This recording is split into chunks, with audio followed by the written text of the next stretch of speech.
চলতি বছর সরিষার ফুলে মৌমাছির আনাগোনা বেড়ে যাওয়ায় পরাগায়ন দ্রুত হচ্ছে। এতে সরিষার শুঁটি ও দানার গঠনও হচ্ছে ভালো, যা সরিষার ফলন বৃদ্ধিতে গুরুত্বপূর্ণ ভূমিকা রাখছে।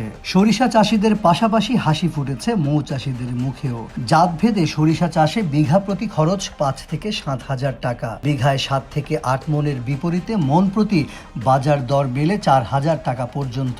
খরচ বাদে লাভ থাকে 13 থেকে 14 হাজার টাকা।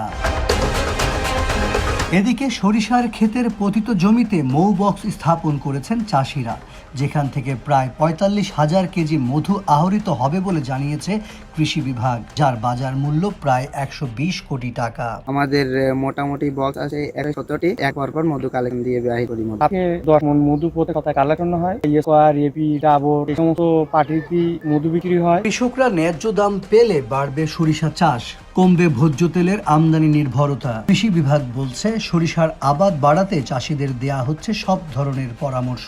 উল্লেখ্য, চলতি বছর শেরপুরে কৃষি প্রণোদনা কর্মসূচির আওতায় প্রায় 16,000 কৃষককে বিনামূল্যে রাসায়নিক সার ও সরিষা বীজ দেয়া হয়েছে।